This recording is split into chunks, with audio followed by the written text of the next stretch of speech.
talking about the introduction to autonomic pharmacology.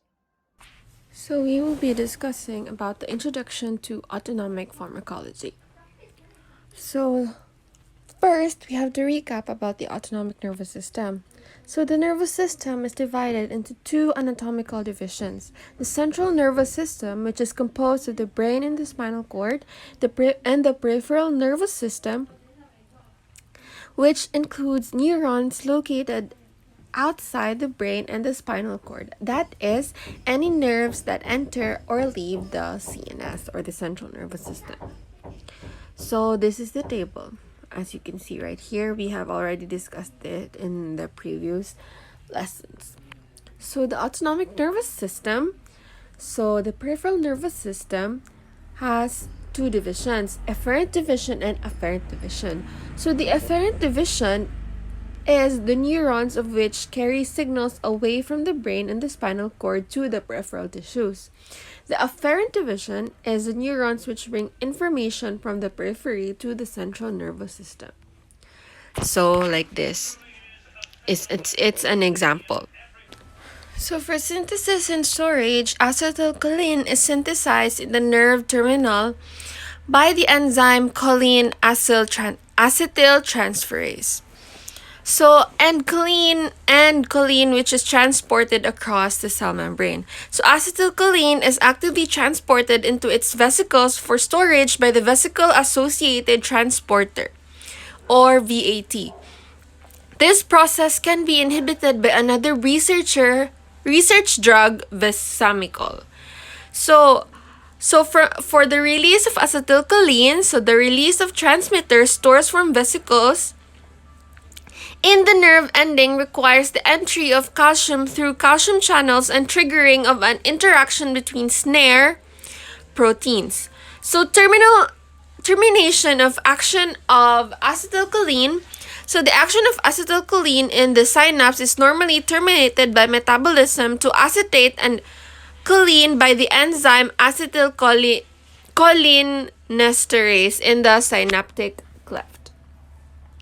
So adrenergic transmission. So norepinephrine is the primary transmitter at the sympathetic postganglionic neuron effector cell synapses in most tissues.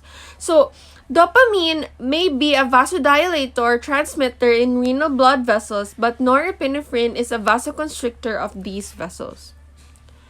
So for the synthesis and storage of the adrenergic transmission, so after transport across the cell membrane, tyrosine is hydroxylated by tyrosine hydroxylase to dopamine, decarboxylated to dopamine, and hydroxylated to norepinephrine. So tyrosine hydroxylase can be inhibited by methytyrosine. And norepinephrine and dopamine are transported into vesicles by the vesicular monoamine transporter, or VMAT, and stored there. So the monoamine oxidase inactivates the portion of the dopamine and norepinephrine in cytoplasm. Therefore, MAO inhibitors may increase the stores of these transmitters. So VMAT can be inhibited by reserpine, resulting in depletion of transmitter stores. So release and termination of action. Dopamine and norepinephrine are released from their nerve endings by the same calcium-dependent mechanism responsible for acetylcholine release. And it also lacks receptors for botulinum. So termination via diffusion and reuptake by the norepinephrine and transporter or the dopamine transporter reduce their concentration in the synaptic cleft and stop their action. So outside the cleft, these transmitters can be metabolized by MAO and catechol-O-methyl transferase, and the products of these enzymatic reactions are excreted.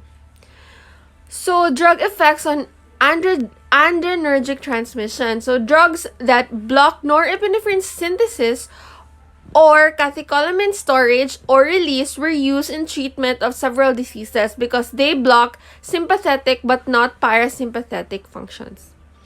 So ANS receptors, cholinereceptors subdivided into two types: muscarinic receptors and nicotinic receptors. So adrenoceptors are also divided into two types: alpha receptors and beta receptors. And the third is the dopamine receptors. So this is the table for the major autonomic receptor types, as you can see right here. I'm not going to discuss them like there. So the effects of activating autonomic nervous system. So these are the effects of activating autonomic nervous system. There, if you activate the eye, the action contracts, relaxes, like that, in the different activities of the nervous system. So, sites of autonomic drug action. These sites include CNS centers, the ganglia, the postganglionic nerve terminals, the effector cell receptors, and the mechanism responsible for transmitter synthesis, storage, release, and termination of action. So, the integration of autonomic function. So, endocal integration, which is mainly provided through mechanism of negative feedback, this effect is mediated by A2 receptors located on the presynaptic nerve membrane. So, the systematic reflexes regulate blood pressure, gastrointestinal motility, bladder tone, airway smooth muscle, and other processes. So, the other control of blood pressure by the baroreceptor neural reflex and the renin-angiostensin aldosterone hormonal response. So, complex organ control, which is the eye. So, the pupil under reciprocal control by the SANS via receptors on the pupillary dilator muscles and the PANS.